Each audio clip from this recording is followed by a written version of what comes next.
I like to think that I'm smart enough to not eat a Tide Pod.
Welcome to Downballot, where we have Star Wipes, and we have two hosts, and one of the hosts has a fucking beer and a baby. How you doing, Councilman?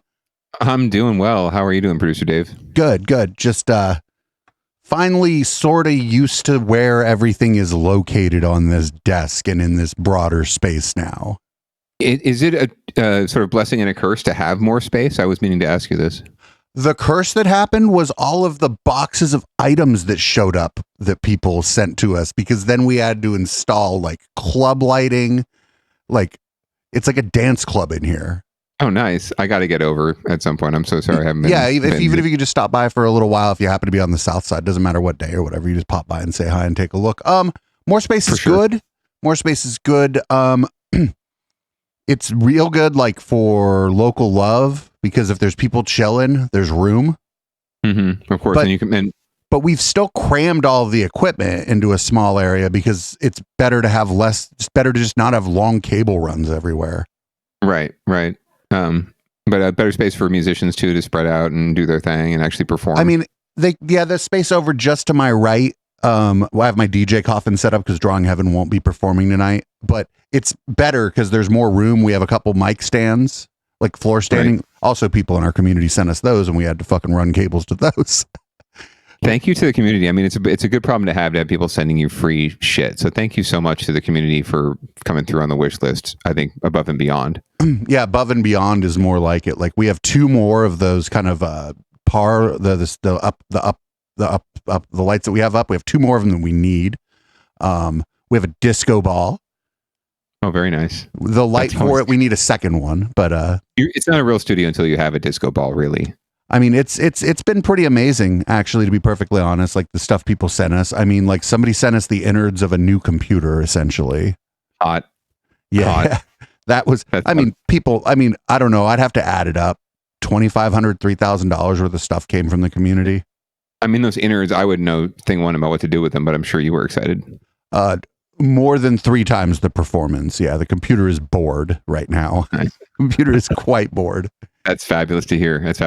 And just thinking back to my first appearance on this show when it was on a table, like a couple tables, I think, jerry-rigged in your living room, to now, it's just an amazing arc. So kudos to you and kudos to the community for being here and for representing and for staying with us. Yeah, not for nothing. Thanks to Jerry Monster, that's Media Wench's man, for helping us with any of the installation stuff that we were maybe not that we couldn't do, but that he's quite handy. So he would do a better job of the installation than we would. You know, he put up all the lights, made sure.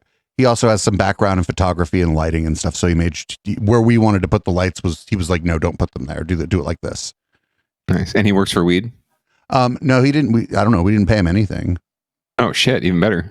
Free labor. He smokes whatever weed he finds around here, obviously, but right.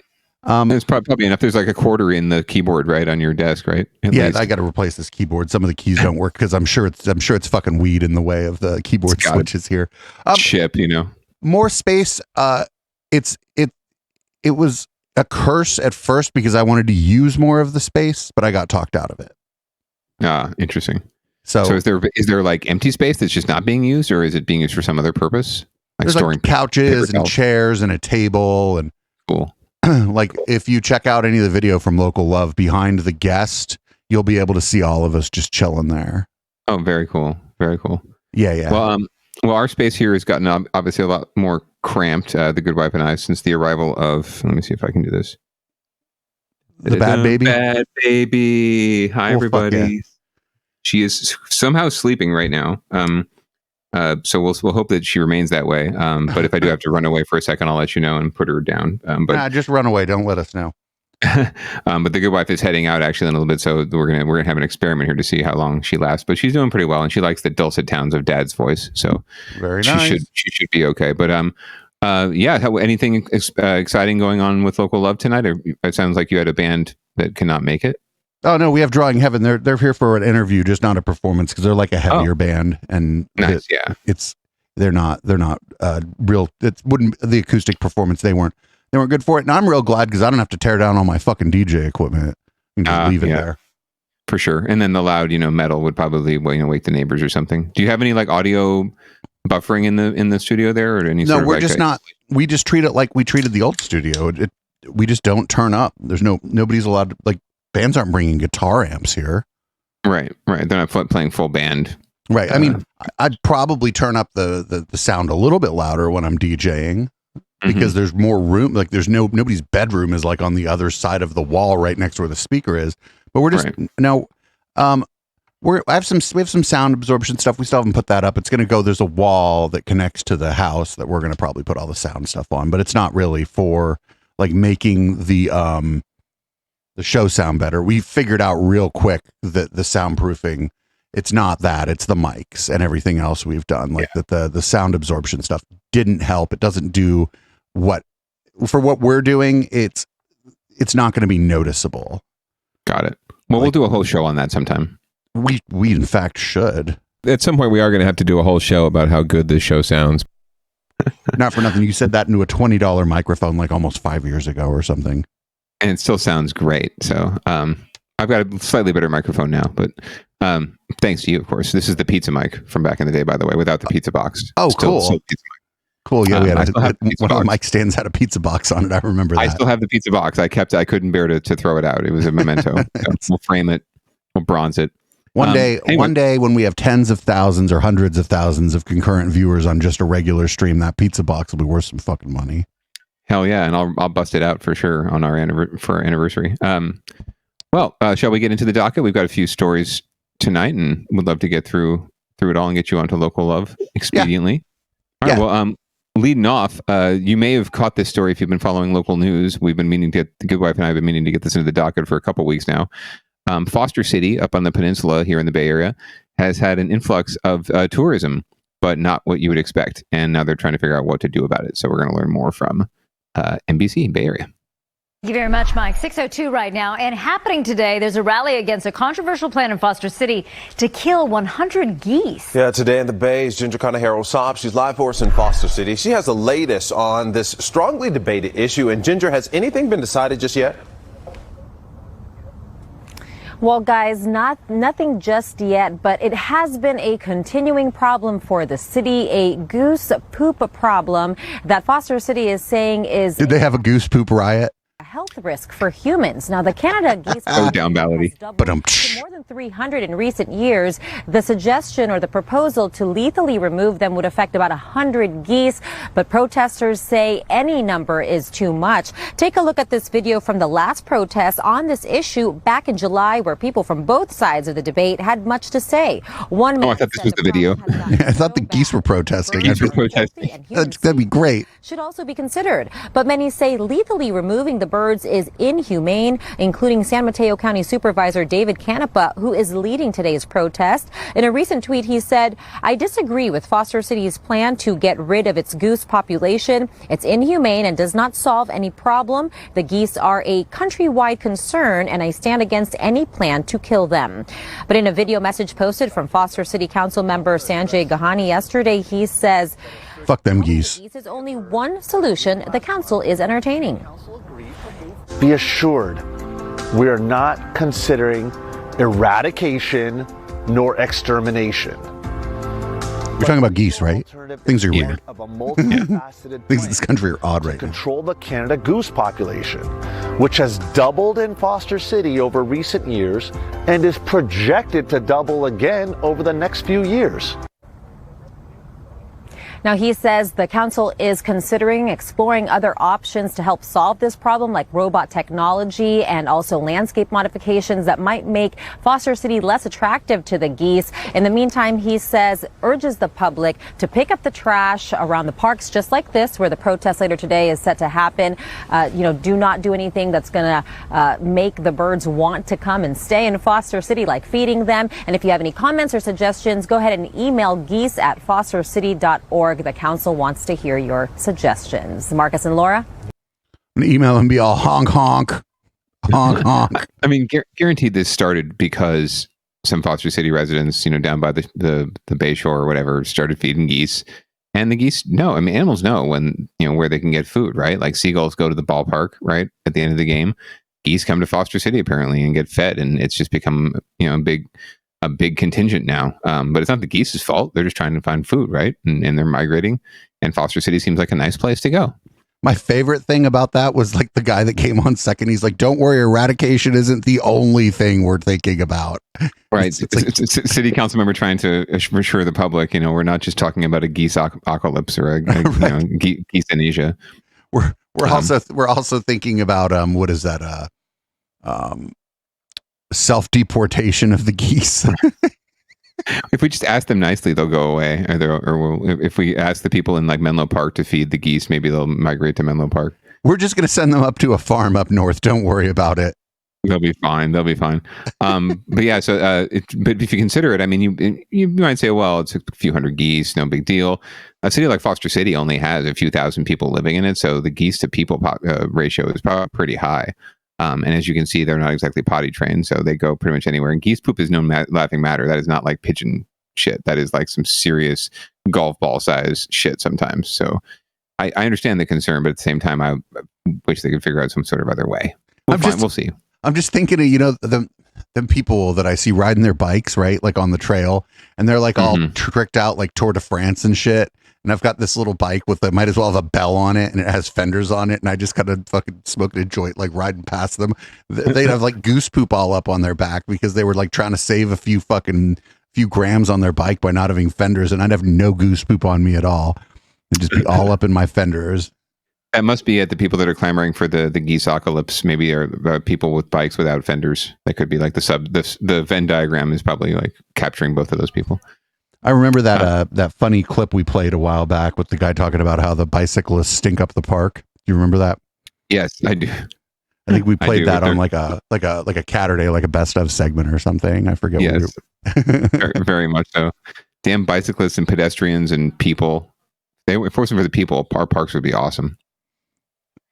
Well, there are plenty of places that might look a little bit like a park that don't have people. We call it the wilderness, and I'm afraid of it. Right. Well, sort of the antithesis of the wilderness, I rhymed there, is Taco Bell, from my personal opinion. So, as we all know, anti-Asian hate has taken a lot of forms lately, and has come home to roost in a lot of communities, especially in the Bay Area. We've got an example here of actually South Asian hate, and it's actually South Asian self-hate.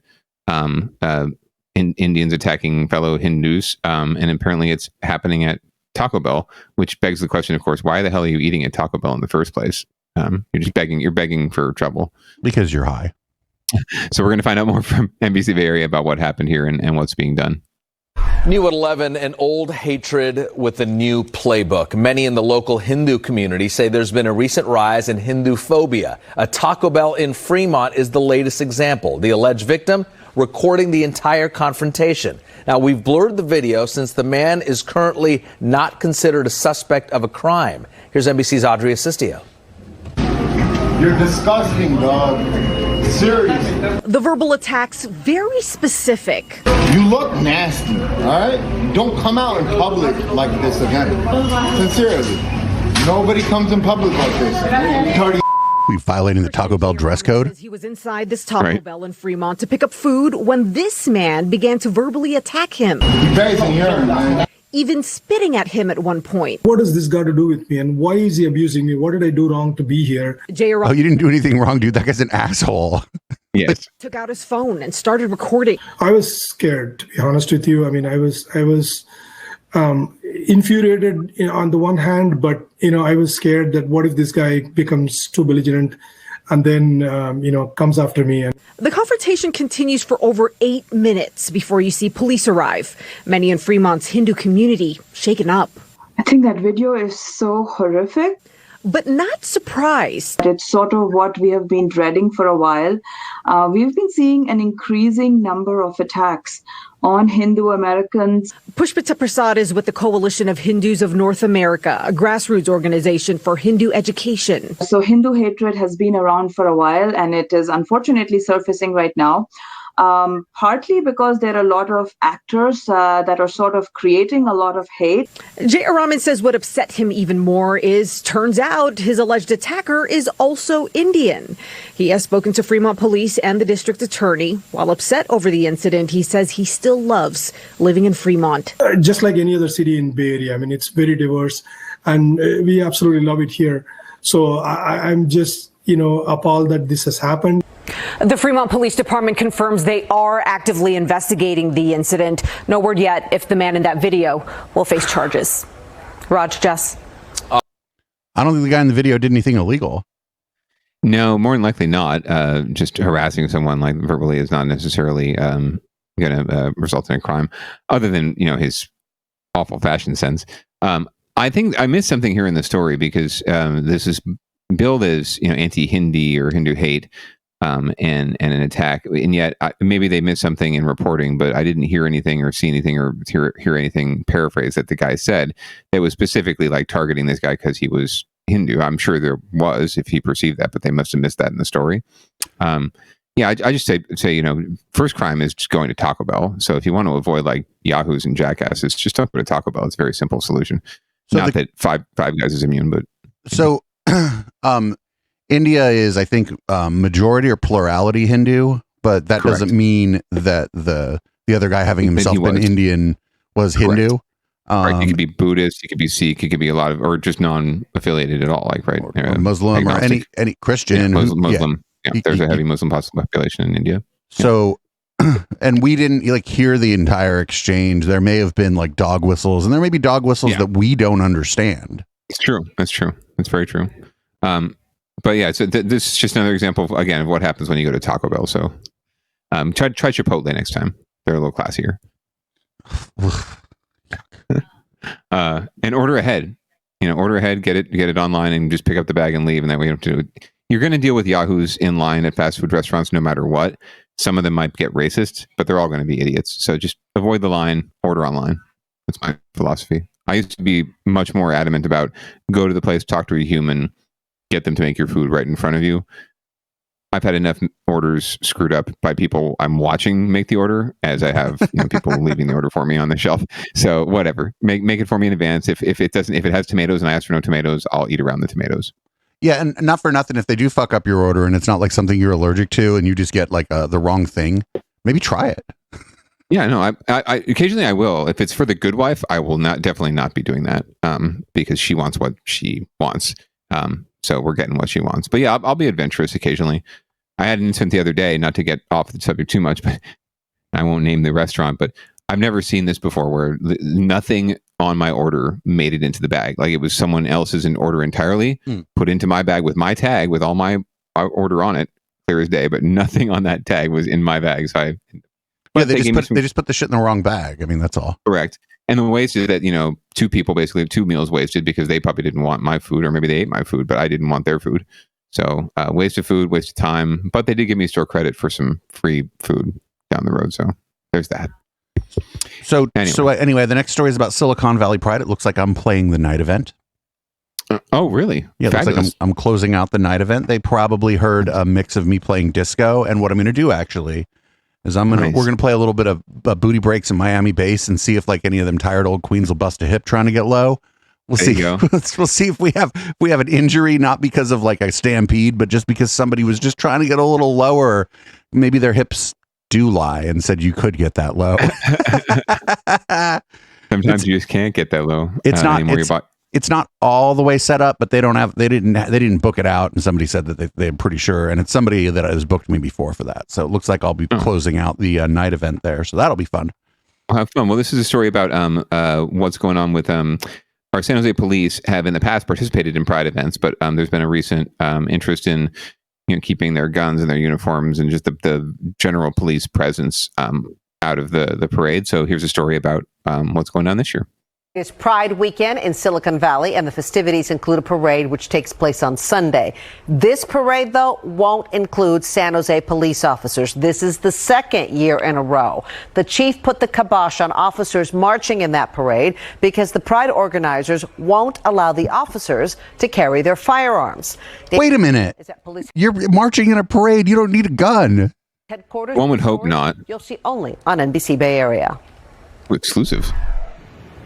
Both sides, Silicon Valley Pride and San Jose Police, say they are disappointed with the other's decision, but both say they're optimistic they'll reach a compromise for next year. The Pride flag flies proudly again over San Jose Police headquarters, but there was bad news today. The chief announced that officers will not be participating in this weekend's South Bay Pride festivities. It's certainly disappointing. It all stems from a dispute over the formal police uniform. The department asked to participate in full uniform. Silicon Valley Pride agreed, but asked for the officers not to wear their duty belts, including their firearms. We originally had asked Chief Mata and SJPD to come in a softer look, to come represent with their softer uniform. In the end, come dressed like a detective. Uniform means just that, so they cannot march in the parade. Or like the short sleeve, The chief can decide upon the shorts, maybe. Mail policy that is standard for all sworn personnel. Organizers say, much like the don't wear what Steve Aponte's wearing. Disappointed. To them, allowing full uniforms was a compromise from last year. They say they feel they need to uphold the beliefs of the local LGBTQ plus community, which has had a complicated and sometimes traumatic history with law enforcement. No shit. Trauma and the history does not represent all law enforcement, but it's still there. And, the understanding needs to come on both ends and not just ours. While officers won't participate in the parade, they will be out protecting it in full uniform.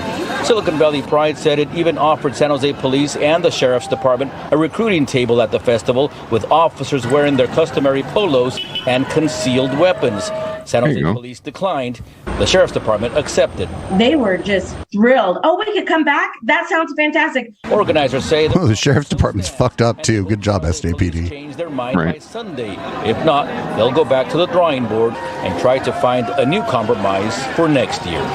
In San Jose, Damian Trujillo, NBC Bay Area News. The like, could you please dress down and not come armed is like not an unreasonable thing to ask. I'm sorry. Not at all. Like polos and concealed weapons, that's a good look for a parade, honestly. And you can still very clearly designate yourself as a police officer. I mean, come on. Anyone who's seen an officer, no matter if they're in uniform or not, kind of guesses what they're doing, right? Like, you a cop, right? You can spot a cop a mile away, no matter what they're wearing. So it's not that's not the big deal. It's really just it's symbolic, really. And like you said, you're in a parade, right?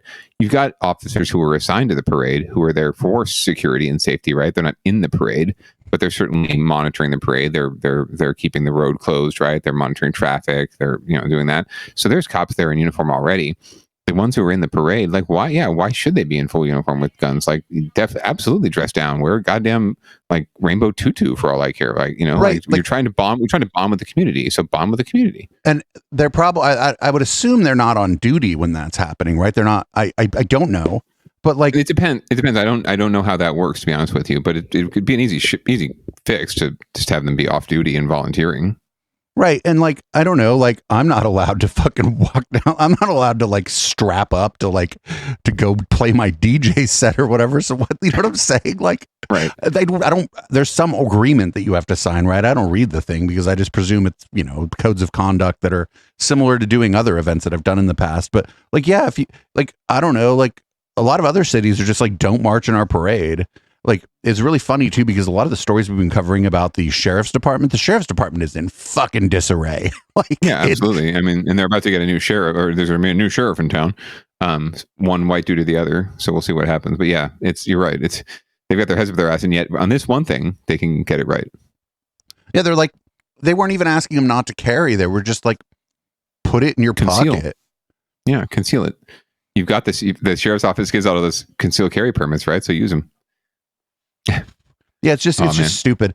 Yeah, if I just think that it should be like general policy for Pride. If the cops want to march in Pride, they should show up unarmed like every other organization. Yeah, and it's funny. It's clear that it's the chief, right? It's administration that's saying this. It's not like rank and file cops. If there's a cop there out there, rank and file, who wants to march in the Pride parade, God bless them.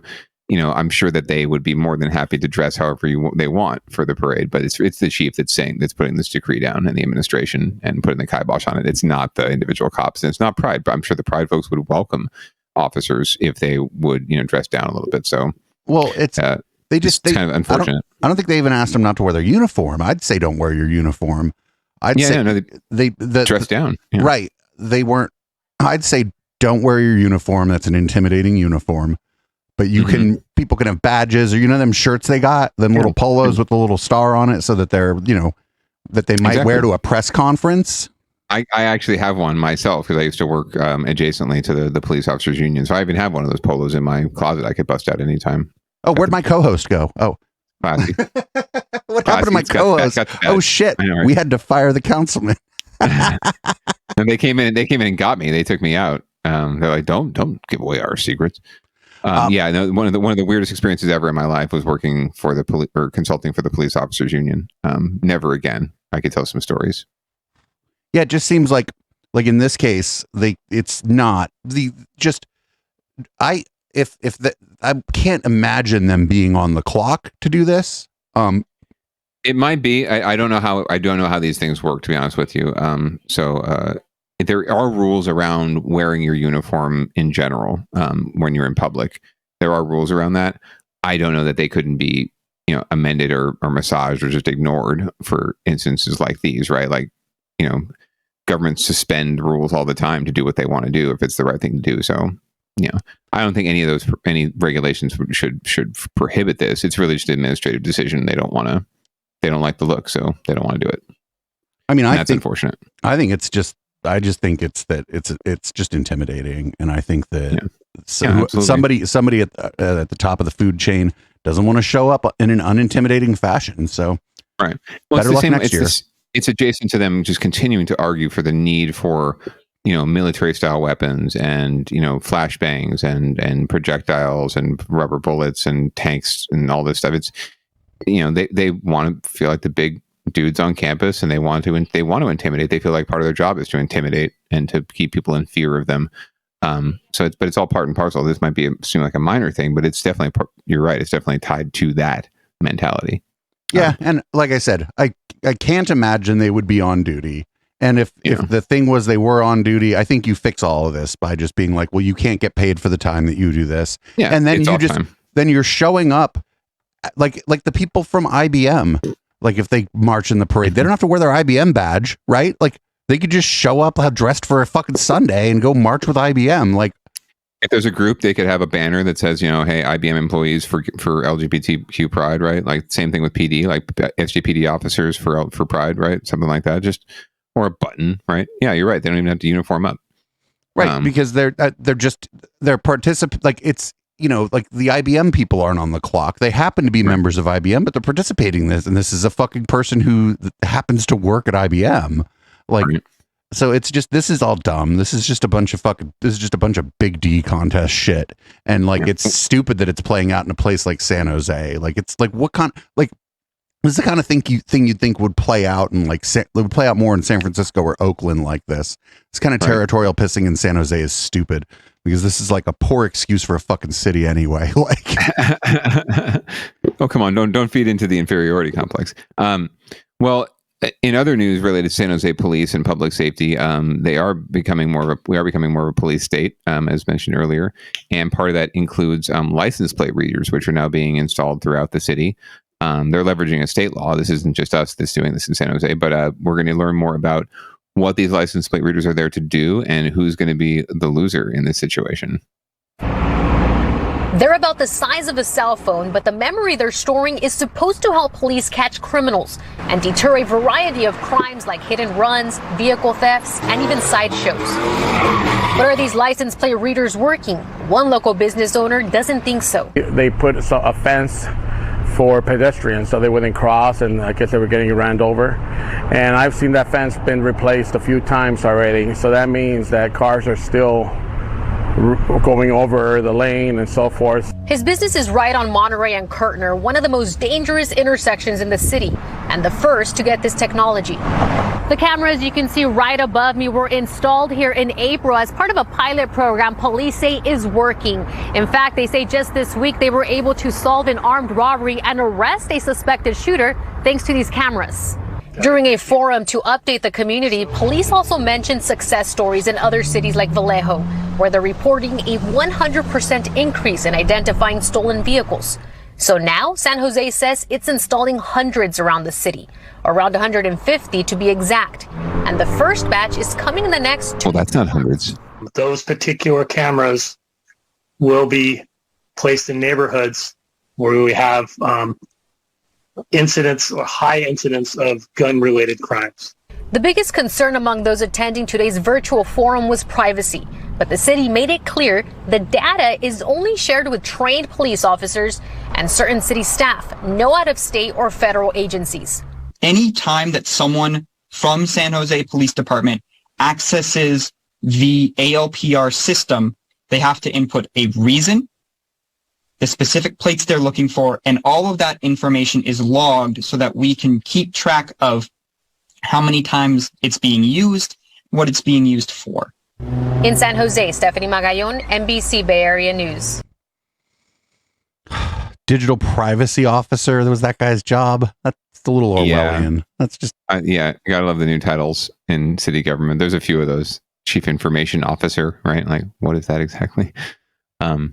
Ministry of Information.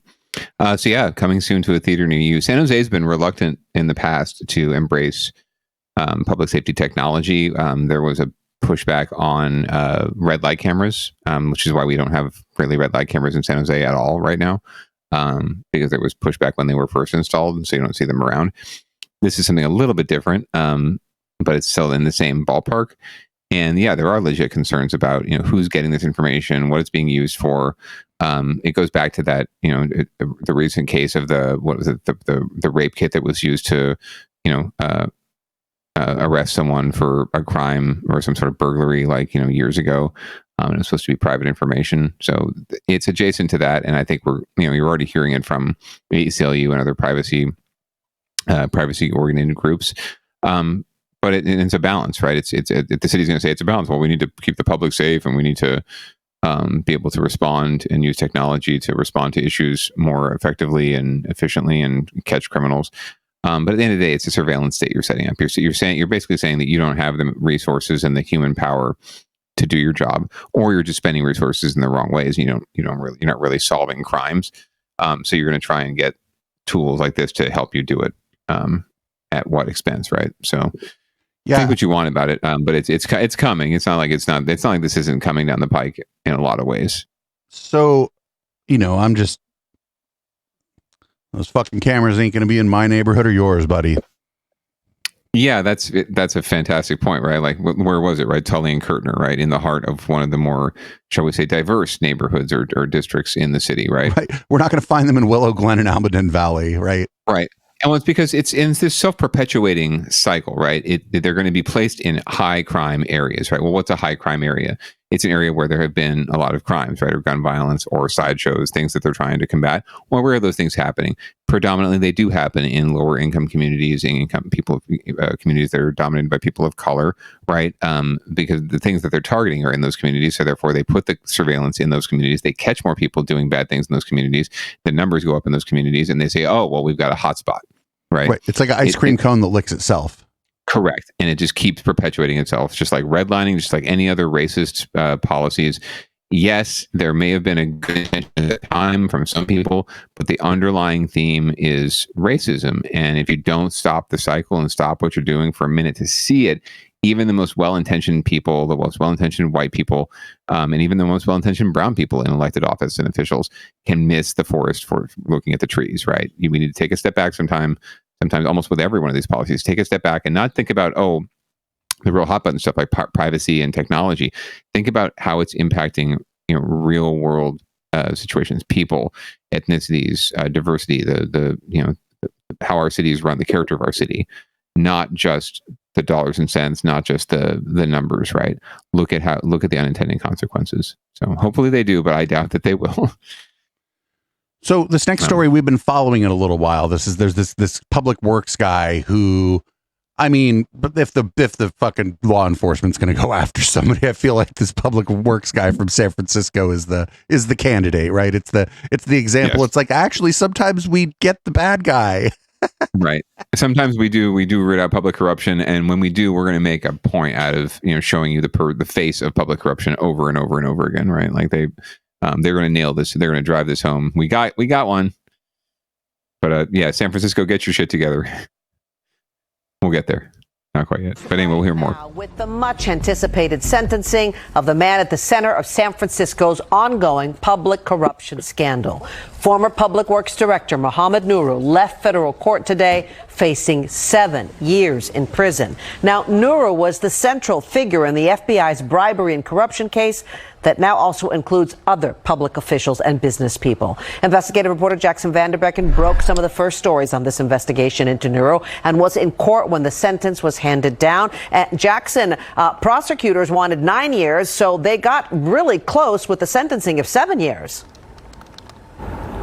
Right, that's right. What we had here was a judge who seemed to be very concerned about what he's seen in the courtroom. He talked about this issue of the betrayal of public trust, the backers. There was an audible gasp for the supporters of Nuru in court when he came down with that 7-year sentence, which was on the high side, closer to what the prosecutors wanted. And so we know that in this case, the judge had this harsh line saying that what he saw here was worse than some gang homicides in the term of betraying the public's trust. And now we know also that although Nuru had nothing to say when he left court, the attorneys handed out a statement saying, quote, again, I want to apologize to the people of San Francisco for my misconduct. I look forward to the time that I can return to serving my community and work to repair the damage that my actions caused both the city and my family. But Nuru, as the central figure in the San Francisco corruption scandal, former Public Works Director Mohammed Nuru admitted to having accepted several $100,000 worth of bribes from contractors working in the city in exchange for insider help. In fact, prosecutors call him the quintessential grifter whose reign of bribery and corruption lasted a dozen years. They say he tipped off his friends in the city about the FBI probe after he initially agreed to cooperate. Exhibit A in the government's case was this Colusa County vacation home. In their sentencing motion, prosecutors called it truly a monument to his grifting. They say Nuru built it with $250,000 in free or cut rate contractor labor and a John Deere tractor given as a bribe. Prosecutors say even the soil the house is built on came courtesy of the city's trash hauling monopoly, Recology, for Nuru's insider help securing lucrative deals. Recology has pled guilty to criminal corruption. Nuru also tapped a so-called slush fund, paid for by Recology and other contractors that he used for everything from T-shirts and caps to event fees for workers.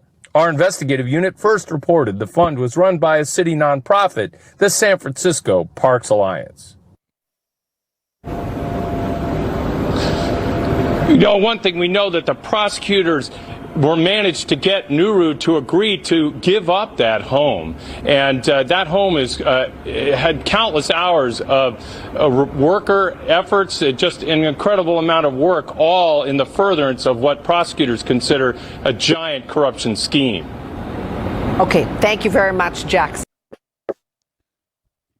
Jackson Vanderbeek, we'll see him next on the Millennium Tower episode too, but so a sad story ends with 7 years in prison for this guy, which I think is reasonable and hopefully is one of those message sending sentences meant to say, like, don't be corrupt, don't do crimes, obey the public will.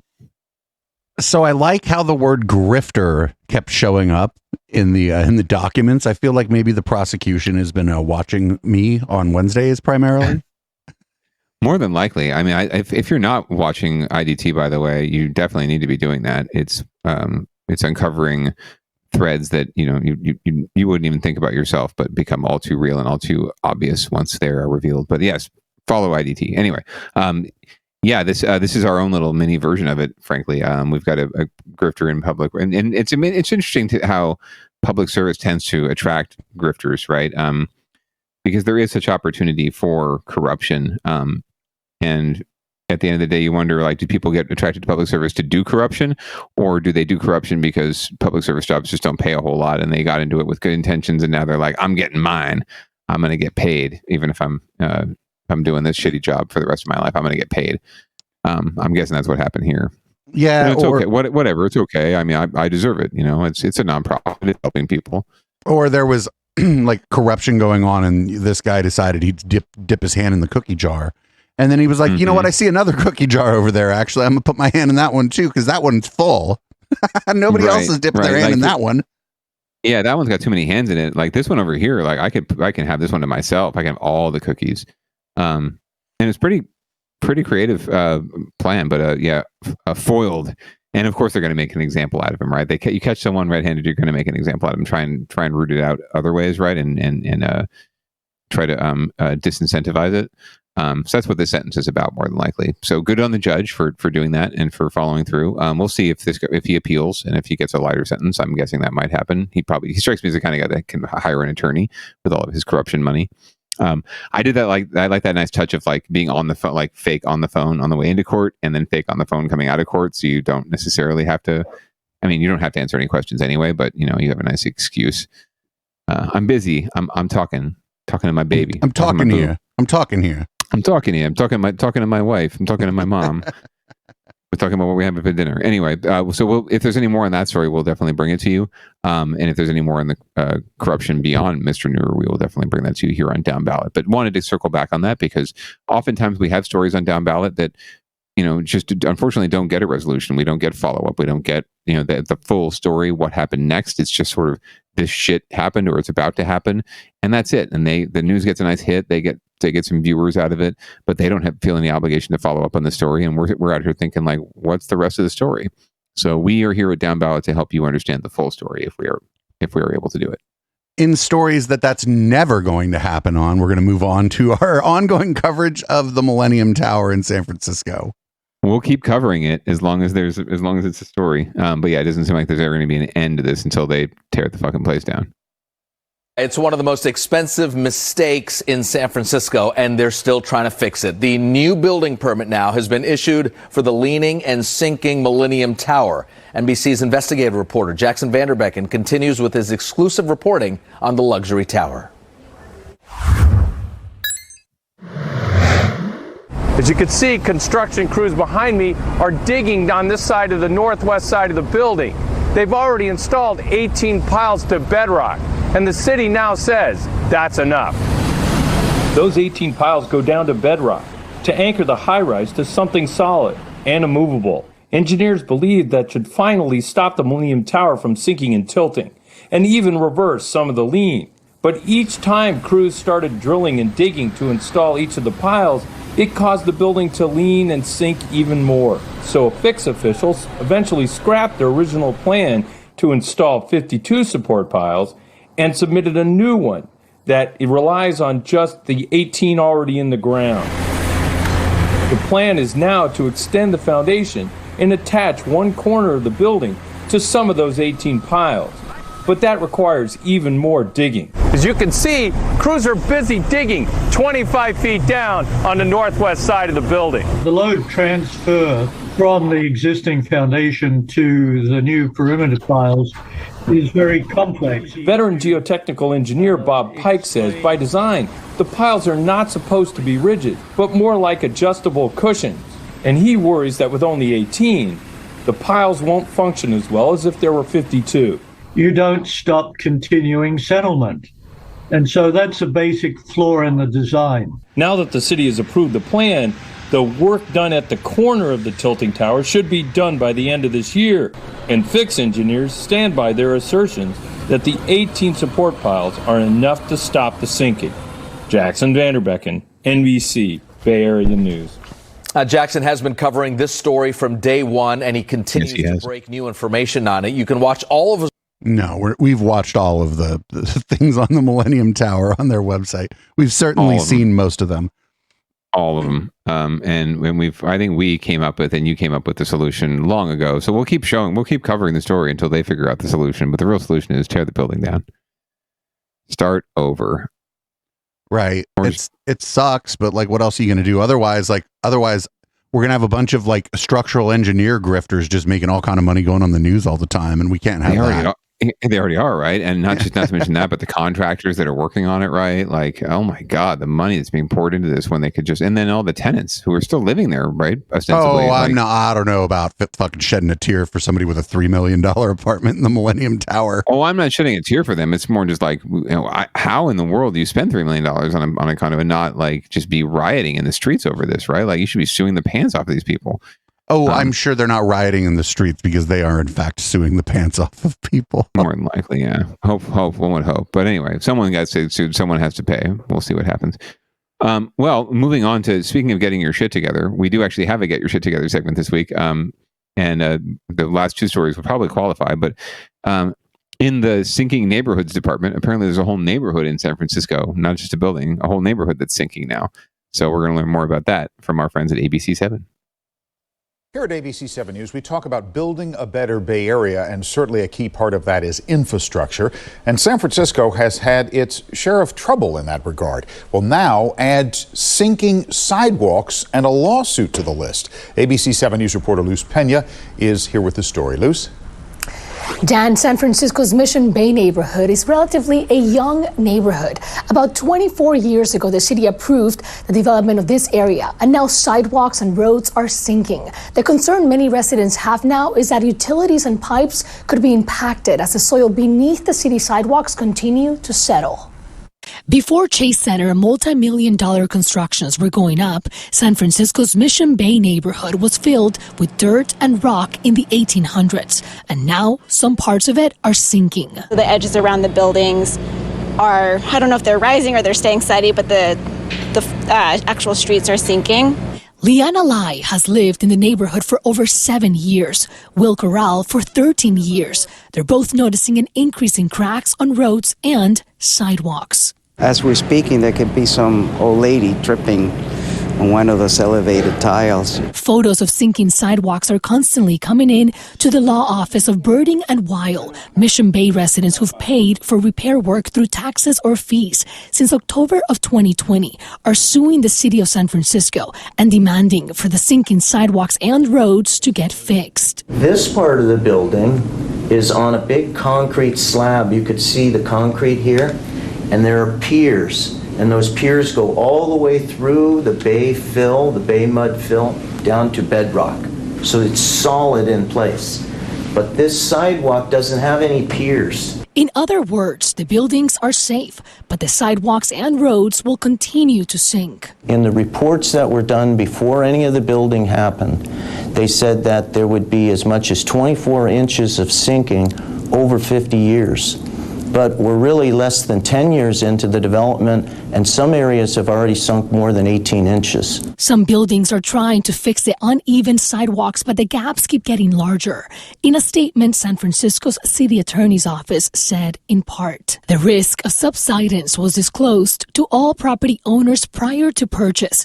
Also, these sidewalks are private sidewalks that are the responsibility of the property owners to maintain. But these attorneys want the city of San Francisco to take responsibility. No homeowner can actually repair the sidewalk correctly.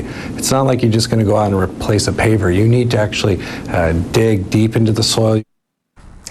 The lawsuit claims city officials ignored the weakness of the soil and should pay for these repairs. The city attorney's office said they will respond to the lawsuit and is considering all its options. As to a timeline, San Francisco has until October 6th to respond. In the newsroom, Luz Peña, ABC7 News. I don't know even what I think about this. Like, it's just like an uneven sidewalk. I mean, if these people, I don't know, like city life. You're going to have to deal with it eventually. So, what do you think? You're going to move into a nice brand new community with everything spanking beautiful and perfect? No, it's a city. There's warts. You're going to have to deal with the warts. And like the city said, they've disclosed all of the possible subsidence to tenants and owners before they bought in. So, I mean, I understand if you're renting and maybe you weren't really given all of the details by your landlord, but even then, it is what it is. I did like that one guy. More than likely, there's some old lady falling and dying right now as we speak. He's certain of it. He's sure of it. Yeah, I don't know. I mean, I guess they should try to fix it, but this is all overblown, and it almost seemed like it was like a commercial for that fucking law office. Right? Yeah, they got a lot of play out of it. It's another one of those stories that local news seems to specialize in, where they get a story from someone who's got a beef or has an angle, right? Like these attorneys or a community group or a neighborhood association, right? Or some sort of group that's got an angle and it's got a grift, right? And that's these lawyers' grift. And they run with the story. And yeah, they do reach out to the city and they reach out to the other players involved, right, or the government, but they don't really do a great job of representing the government's take or the other side of the story. They focus on the side that they were presented, and they present that as fact, not as one side of the story. And they don't do the digging to find out what the true facts are. So that strikes me as what's happening here, is that you've got some lawyers who, like you, as you say, are on the grift and are looking for more game. And they took on this case. They probably put out a press release, and now they're getting on the news about it. And so they're getting some play regardless. So good on them. They must be the winners in this situation. And not for nothing, this is more like the city versus landlords, not the city versus homeowners. Right. Like everywhere else in the city, I'd be willing to bet that there's a high percentage of people there who are renting, who maybe they're dealing with the sidewalks, but if there's a big judgment, it's not like they're going to get a bunch of free months of rent out of it. You know what I'm saying? Right. There are quite a few for sale condos in that Mission Bay neighborhood, but there's a lot of renters too. They're the ones that are really getting screwed because they're not getting disclosed all this information, right? And they're moving into a neighborhood with certain understanding, and they're just renting, right? They don't own the property. They weren't given all the information. So I feel for them. That's part of and the dogs that have to deal with the shitty, uneven sidewalks. Oh, the dogs are going to be fine, dude. Well, shall we move down ballot? Let's move on to down ballot watch. I love when a story is about Los Gatos. Well, this one is pretty disturbing. I think let's just let the clip run. They'll explain what's going on here. But more of that hate we saw prop up in Los Gatos last year is cropping up again. Very inflammatory and disgusting. That's how flyers found in downtown Los Gatos are being described this evening. On them, statements like no more rainbow sidewalks and no more forced acceptance. These flyers are targeting the LGBTQ community, a specific city council candidate, and Black Lives Matter. NBC Bay Area's Stephanie Magallon has more. A huge no symbol over the words like LGBTQ+, BLM, and critical race theory. And plastered right on top is Rob Moore's name, a candidate for the Los Gatos City Council. Yeah, I was really upset when I first saw these flyers. I was definitely surprised. I wasn't expecting to see my name plastered all around downtown. About 50 of these flyers were taped on poles all along Santa Cruz Avenue Tuesday morning, but I'm told they weren't there for too long. Community members ended up stepping in and bringing them down immediately. Someone reached out to me and said that they were posting these, and they reached out to me while it was happening. And that person said, hey, stop, you can't be doing this. And the people called her a pedophile and really got in her face and scared her. I showed the flyer to several people walking along downtown. Many couldn't believe what was written, disgusting, including Gary Shipcaro, a local business owner who believes the same people behind these flyers harassed him in 2019 for his political views. That harassed us and it harassed lots of other people. I think the former Alice Cooper husband. Both Shipcaro and Rob describe the group as agitators, who they say a few months ago were interrupting city council meetings and attacking former mayor Mariko Sayak. She was slandered racially. She was slandered for being a woman. She was slandered for who her children were. And so this group has really come after folks that are not white. But others I spoke with believe these flyers are a clear example of community members tired of agendas being forced onto them. People just want to live their life and do what they want to do without big government telling them this is what you can and can't do. I think that it's gotten a little out of hand. In Los Gatos, Works in Los Gatos. NBC Bay Area News. What the fuck were they were like, here, let's both sides of this. Let's find some asshole walking down the street. Like, yeah. So the thing going on where that lady was like, what the fuck is with these signs? And they yelled at her, called her a child abuser or whatever. That's that whole thing's been playing out online for a while now, where they're just saying that if you are queer or if you support queer people or queer causes, that you are either enabling or participating in child abuse. It's like one of the oldest bigotries against queer people before that it's been used. You can go all the way back to, what was her name? Phyllis Schlafly. Yeah. Or Anita Bryant in the 70s. And so this is nothing new. And, you know, they choose places like Los Gatos or maybe the nicer area, Palo Alto, because they're not trying to fuck around and find out in a different part of town. Right. Well, they know they have an audience, right? There's certainly an audience in Los Gatos for this. There's certainly an audience in Palo Alto. As much as our progressive friends in Los Gatos and Palo Alto would shudder to admit it, there is definitely an audience for this in Los Gatos. So there's a reason why it shows up there and not unlike, you know, in East San Jose or Milpitas or Cupertino.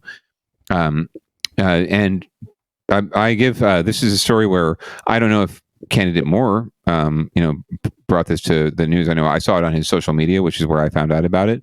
And then they happened to cover it. But this is actually, it's not a bad thing for him in his campaign chances, right? This gets him on the air. It gets him in a sympathetic victim kind of situation. And allows him to talk about his platform, which is great, and talk to all those people in Los Gatos who are not bigots, which is the majority. So hopefully he'll do fairly well in his race for council. And he can play this into some more publicity, which is really what you need to win local races, cynical as it might sound. It sucks that it happened to him. It sucks that he was called out like this. I certainly never got to the point in my races where I had to endure any personal attacks, and I don't know how I would have responded. He seems to be handling it well, and taking it in stride. But it is what it is. Like it's nastiness, and you just got to either ignore it, but you call it out. You point it out and you highlight it, and like we do on this show and other shows, you just keep keep calling it out and eventually either train people to deal with it or, so hopefully disincentivize it. Yeah, for sure. So we're going to move on to our next story. This is the headline here is pretty funny, actually. San Francisco supervisor candidate refers to a Jewish journalist as a Nazi. Fuck, man. Yes. This is a problematic candidate for a lot of reasons. So we're going to find out more in this story from KTVU. Candidate for San Francisco supervisor is under fire now for calling a Bay Area Jewish journalist a Nazi. District 4 candidate Leanna Louie made this social media post. She referred to Mission local columnist Joe Eskenazi as Joe Eskenazi. This comes after Eskenazi recently reported that Louie may have voted in an election in a district she did not live in. Well, that led to an investigation by the city attorney. Louie later edited the post to remove the capitalized Nazi reference, but she's being criticized by local leaders. Now, several current board members of the supervisors have criticized that media post, and State Senator Scott Wiener tweeted, quote, Scott Wiener's like, actual Nazis have come after me. Yeah, that quote is Excuse great. me. Anyone who's not an actual Nazi. To refer to anyone who isn't an actual Nazi, particularly when it's directed at a Jew. The actual Nazis killed 6 million Jews and millions of others. Their lives are devalued by this kind of rhetoric. Well, that's crazy. It's deeply disturbing to anyone who is not an actual Nazi, as if being called a Nazi wouldn't be disturbing if you were an actual Nazi. You'd be like, yes, I am actually. Thank you very much for noticing. But I guess maybe if you're a Nazi at this point, you're probably pretty proud of it. So he's probably right. So, but what he was doing there was not like, he probably thought for a second before he made his response. And he's like, well, I don't want to downplay the fact that we actually do have a bit of a white nationalist, white supremacist problem here in the United States. And, he personally has been the target of Austin Bennett, Joshua Coleman, Trash Can Joshua Coleman. Sorry, got to preface his name with Trash Can, possibly affiliated with the cult of Scientology. Dan Badandi, Hamburglar Dan Badandi. That's somebody in chat. Scott Wiener. Yeah. Yes. Wow.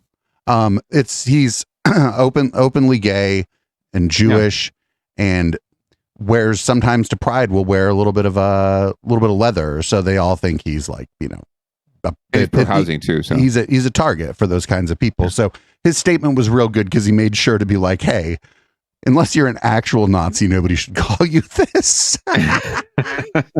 Fuck yes. I almost I read the end of it almost as if you're insulting actual Nazis by calling this person a Nazi. But yeah, like, again, don't call people Nazis. Jesus Christ. This is actually a candidate who's been problematic for a variety of reasons. There was as they mentioned briefly, a residency question as to whether or not she actually lived and resides in the district she's running in, which is the Sunset District 4. It's the west side of town, a little more Tony, represented by Eric Marr at one point. And you'll see from the B-roll, she was definitely a friend of the Noam Chesa, the Chesa recall, right? This is all part of that same ilk, and that mood, that idiom that's running for office in San Francisco. So she was already known as sort of an iconoclast before this, and she was almost kicked off the ballot because of that residency question. She got it appealed, and she was able to stay on the ballot, but she has pulled back. Apparently, she has pulled back her campaign materials a bit. So there's a question of whether or not she's going to drop out of the race after this, but we'll see. She seems pretty stubborn. Even though the Sunset's like a higher socioeconomic class, the people in the Sunset at least have a certain perception of themselves, and they're not going to vote for this lady. No, I don't think so. I think it's definitely not the kind of neighbor. Maybe like Pacific Heights or something. No, those people have the same perception of themselves that they're not going to vote for that kind of lady either. Yeah. So she didn't have much of a chance to begin with, but she's going to make a lot of noise, and we love noise here on Downballot. And we like to call out these folks when we see them. So keep an eye out for her. If you saw her tweet, the extended. Or not tweet, but her whatever that social media post Instagram. She had. Instagram. Thank you. If you read on in it, she links this reporter to like the Weather Underground, and she says, if you know the Weather Underground, you know this and that, and it's just this word salad of like famous neo-Nazis, the Weather Underground. Right. Let me link. It's same kind of stuff that happened to Obama when he ran. Because he was linked to heirs and all those folks. Just one after another. Just the connecting the dots that don't actually have connections, but you can connect them right yourself, and people will believe it if you just keep saying it, because like we've said before, no one's checking the house, right? None of these news outlets are really calling these folks out for what they're doing, right? They're just allowed to just spread alternative facts. over and over and over again. And eventually people, like Hitler said, the lie is big enough, people will believe it. If you keep saying it and no one's there to refute it, people will believe it. Someone will believe it, right? Not everyone, but someone will. Enough people to cause a problem like January 6th. Yep. And we got our last story on the down ballot watch here. And then, of course, we have and another thing, which is not actually an uplifting story this week. Well, speaking of candidates getting booted off the ballot, apparently there's some shit going down in Oakland. The city clerk gave out some erroneous information, and now they're saying that they can't be held responsible for it. Good evening. 3 months until election night, but there's already major problems in Oakland. Yeah, major mayoral problems. The city clerk's office made a mistake, resulting in the disqualification of several mayoral candidates. So now what happens? Tonight, some of those disqualified candidates are speaking out. We bring in NBC Bay Area's Audrey Asistio. Well, as you can imagine, those mayoral candidates are frustrated and angry tonight, but they're not giving up without a fight. The city clerk's office of Oakland admits it's made a huge clerical mistake, but says, unfortunately, there's nothing it can do about it now. Oakland teacher Manisha M.J. Carter is one of the 3 mayoral hopefuls now off the ballot because of that mistake. I love Oakland. Nothing's going to change that, but it has hurt. It's hurt here. Here's what happened. Mayoral candidates were told August 17th was the deadline to submit their paperwork and get on the ballot. It's also printed in the 2022 Candidates Handbook. August 17th is the filing deadline for all offices without an incumbent running. Mayor Libby Schaaf isn't running for another term. So come August 12th, well before that August 17th deadline, candidate Manisha M.J. Carter says she was caught off guard when she was contacted by the city clerk's office saying her paperwork needed to be filed by the end of that day. That's 5 days earlier than what her campaign team had planned. They scrambled. They weren't ready yet. There was so much preparation involved to get to the point where I get an email that my signatures are insufficient because I had to only submit 52 signatures. I just feel like I was not given an opportunity to get 100 signatures or more. The city clerk's office has caused a massive upheaval in fair elections and democracy in our city. ACLU attorney Elisa Victory Villanueva is now also off the ballot. She has since filed an elections complaint with the Secretary of State's office seeking a review. The city clerk's office released a statement saying in part, quote, "While we regret the confusion this has caused, the candidate filing deadline in question is prescribed by the California State Elections Code. Neither the city clerk nor any other city official has discretion to alter or waive state elections law, including authority to extend the filing deadline." Derek Sue is the 3rd candidate who didn't make the ballot. Meanwhile, a total of 9 candidates have qualified to run for Oakland mayor this fall. In the newsroom, Audrey Asistio, NBC Bay Area News. Oh, they could do something about this. So much to unpack here. The first and foremost thing is like, why is this so hard to solve, right? Like, you made a mistake. You admitted you made a mistake. I understand the state law supersedes it. There's nothing that prohibits you from figuring this out and getting these people on the ballot. There really isn't. I don't see the state coming after them for allowing. No, certainly not. And if anything, like, talk to their state representatives from Oakland and make sure that they don't come after the city, right? Like, they can figure this out. And yeah, the clerk screwed up massively. This is not uncommon with registrars, city clerks. This has happened quite a bit. In fact, there's oftentimes conflicting information in candidate packets. Candidates don't really get a lot of assistance and support and information, and a lot of it's pretty complicated in terms of what they need to file, when they need to file it. And it's true. So in a typical race, if the incumbent does not file to run, right, candidates will have another 5 days, usually after 5 business days or so after the filing deadline, to file. And to file for the race. The theory being that if you have an incumbent who's running, incumbency is very strong, right? And you don't necessarily want to jump into a race against an incumbent and spend all that money and all those resources and do all that work, right? And waste the time running against an incumbent. So they give you the option of, okay, wait and see if the incumbent files. The difference here is that Libby Schaaf was termed out. It wasn't like she was allowed another term. She's not. She can't run. So she's not technically the incumbent, even though she's the current mayor, right? So it's a semantic thing, but their packet didn't make that clear. And first-time candidates aren't going to know any better than that because she's the incumbent, right? For all they know, they don't understand that nuance, and they probably can't afford a high-priced consultant to tell them that. And even with a high-priced consultant, I've seen candidates fuck these things up. So there's that. on top of it. And then beyond that, this has happened in so many ways. Like the city clerk in San Jose has screwed up, signature deadlines and the number of signatures you need for a ballot measure. They've lost signatures. They've told candidates one date. They've followed through on another. There was a candidate this year who failed to file on time because of this rule. However, I will point out that candidate, it was entirely their fault. Like the rules were really clear in the city of San Jose materials.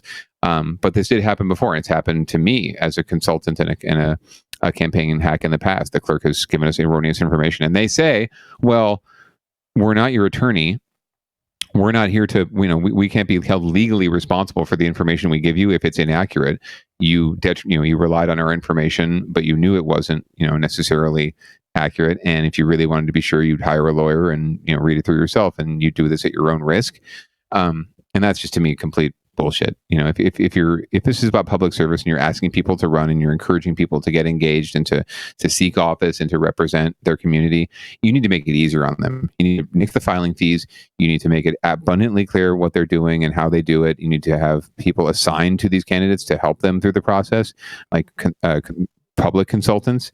Unless they decline them. We need to do more to encourage candidates to run, right? And pay elected officials better, frankly, right? A lot of these things would help attract better people to public service. We lament the dumbasses and the lowest common denominator that we end up having to vote for and elect to public office. We never spend enough time thinking about, well, what encourages someone to run?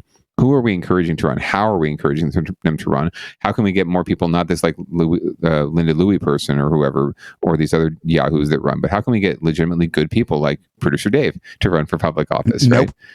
Right? But you know what I'm saying though, right? Like this, does that make sense? Yeah. And I mean, not for nothing, I guess. And this would just be my advice based on other situations we've seen. If you are running for public office, try to beat those deadlines by as many days as you can, 100%. Just in case something comes up. But that doesn't mean it should be incumbent upon you to be beating these deadlines. If you're told this is the deadline and you meet the deadline, you've met the deadline. So correct. That's you can't move the goalpost at the last minute. Yeah. I feel sorry for those people that are trying to run because they were, they weren't names I'm familiar with. They probably running on a shoestring, and now they spent all that money trying to run, and it was all for nothing. Correct. So, oftentimes the best candidates are running on shoestring budgets, grassroots campaigns. That's the first time they've run for anything, and they don't have the resources to hire high-price consultants or even low-price consultants like me, right? They don't have, they have their mom helping them, or their son or their daughter is their campaign treasurer, right? Like, or their CPA is their treasurer, right? They don't have those kind of resources. To expect them to is ridiculous. They should figure something out. Let these people run. They're not going to win. None of these people are going to, although that one gal whose name is Victory, what a great name. She apparently she petitioned, she was able to get back on the ballot. So for whatever reason, she's back on. I don't know about the other two, but she obviously can afford to have some friends come in and help her. She probably has an ACLU attorney who can help her out. Other people don't have that kind of resource. So we need to make it easier for folks to run, not harder. It's traumatizing enough running for office, let alone all the work you have to go through just to get on the ballot in the first place. That's true. So we're going to move on to end another thing here. We usually have like a public interest story, an animal interest story, something nice, something fun, something cool. Not this week. Not this week at all. No. Suspicious death where a woman's body was found inside of a home yesterday morning. KTBU's Amanda Quintana is there at the scene, and the police believe the woman's daughter actually lived with the body for more than a year. Good morning, Amanda. Yeah, that's right. Good morning. Police originally came to this house here on Windsor Drive for a welfare check. I'll show you that it's this house that you could see the light lit up right in the front. It looks like the Psycho house. One of 4 houses here in a cul-de-sac. Police got a report that there were 20 to 30 packages on the porch, and the woman who lives here had not been seen for several weeks. When police could not contact her either, they entered the home to find a woman dead in the living room. Now, based on the decomposition of the body, investigators believe she was dead for more than a year. There was also another woman living there who said she was the deceased woman's daughter. She said her mother died of natural causes back in April of 2021. Police say based on her condition, the daughter was taken to the hospital. Yesterday, investigators gathered evidence here, and they declared this home uninhabitable. They put red tags on this home. They say they are still collecting more information about this. They also have not yet released the identity of that woman who died, but they will still be investigating here, calling this a suspicious death. Live in Petaluma, Amanda Quintana, KTVU Fox 2 News. You think it's a little sus? You think it's a little sus? The whole wow. We're probably never going to hear anything about this again because it was in Petaluma. But of course, yikes! Just fucking yikes. Yeah, the hoarding, just unbelievable. It takes on new new levels. Well, oh, hang on one second. I think there's someone at our door. Or maybe not. Anyway, well, it was wonderful seeing you again, Producer Dave, for another fantastic episode of Down Ballot. Yep. I'm so glad that Bad Baby is still slumbering in my slept the whole show. Nice. Very nice. The whole show. Your room with a baby was far less chaotic than my studio with doggos and people arriving for local love. So for a change, I'm going to read this show out. Everybody, thanks for listening to Down Ballot. We're live every Tuesday, 7:30 p.m. Pacific on Twitch. Make sure you check out our brand new swag shop. It's powered by Fourth Wall. Changing swag shops was a pain in the ass, but the stuff they're offering is pretty great. By next week, you'll be able to gift people in our chat an item from the swag shop the same way you can gift a subscription to our channel. Twitch.tv/Echoplex Media. This is Locals by Audible Smoke. And stay tuned. We have, if you're listening live, stay tuned. We have Drawing Heaven in the studio for an interview. Thanks, Councilman. Peace out.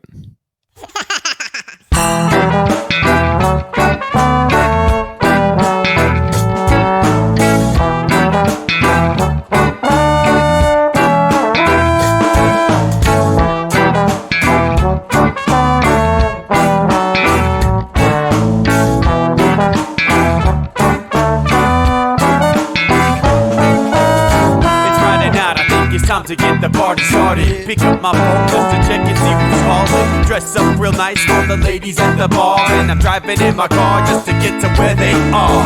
Here at the local scene is where I plant my feet. It's where I smoke my cigarette and I hold my drink. I look at all my friends, they're all blazing greens. Here at the front of the stage waiting for MTV. Where are those guys who's standing next to me with a pipe in his hand ready to blaze for me? About 5 minutes later we're all singing Queen. Let's get the fuck up on stage, man, like the scene, yeah.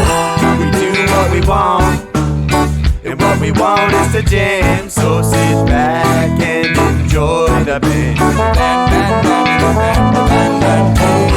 We do what we want, and what we want is to jam. So sit back and enjoy the band. Enjoy that band. I turn and head back to the bar for a refill, man, because you know where we are. We're headed out to the car to smoke another one and another one. Now just when the magic starts kicking in, I hear relapse playing, you know it's time to head in.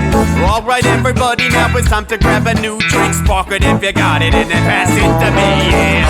We do what we want, and what we want is to jam. So sit back and enjoy the band. We do what we want to do, and what we want is to jam. So sit back and enjoy the band. Enjoy that band. Last up on the bill for the show tonight is Down and Dirty at 5, so we're headed outside. Let's spark up another joint now. Who's got my lighter? Stoner E, of course. Shouldn't you be inside? I'm all up in this bitch, being who I gotta be. I'm fucked up like the U.S. economy. The truth is that I don't think logically. Stoner E take you on a psychedelic odyssey. Now inside motherfuckers is rocking me, and outside shit we smoke a lot of broccoli. Rocky the roller, yo, that sexy girl be jocking me. Ain't too drunk to fuck, but I'll probably do it sloppily. We do what we want, what we wanna do, and what we want is to jam. So sit back and enjoy the band. Enjoy the band, enjoy the band. We do what we want, what we wanna do, and what we want is to jam. So sit back and enjoy the band. All they say, they hear like jamming, and they hope it like jamming too. Well, I gotta say, think about we do. Yes, I gotta say, think about